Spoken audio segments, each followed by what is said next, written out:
I decided I wanted to teach school, so I applied for Teachers College here. But in the meantime, I met my husband now, and there was a transition period between a life transition period, and he actually proposed doing research on Caribbean families. So I went to the guidance counselor there, or whoever you go to at university, I forget what they're called, the people who encourage you or guide you in terms of these things.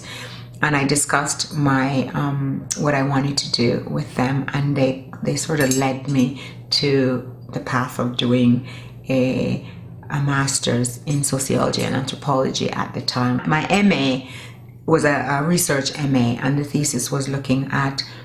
research was looking at mixed families, mixed Black and white families in Canada. And I did it around Greater Toronto area. So I did that. That was 2 years, and I was teaching in the meantime, and I was doing this research in the meantime.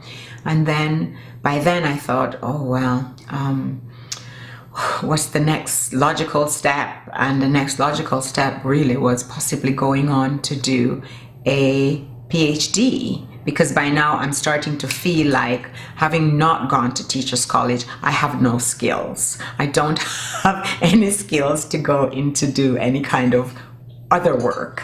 I applied near the end of it to several universities, U of T, York, McMaster's, to do a PhD in my field, in my topic, but apparently there was nobody to supervise me. And then in the meantime, I went to England and I met Michael Young, who was a very influential anthropologist at the time.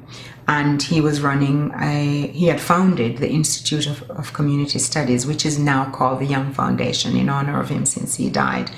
And I met him, had an interview. I just had a lunch with him, talk with him, because what I wanted was to have some ideas about research, how to conduct research, basically. And he was impressed by my meeting with him. I guess he was interested in my family background, because he came from a kind of a not typical family as well.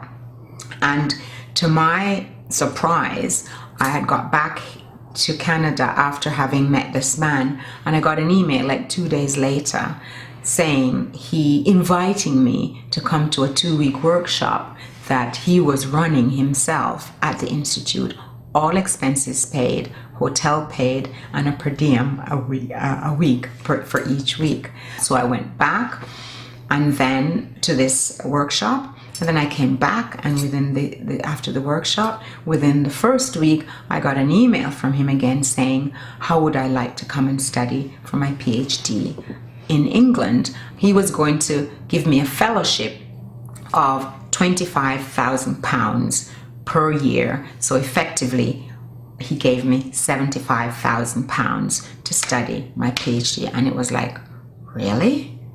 Where does this come from? Who gets that offer?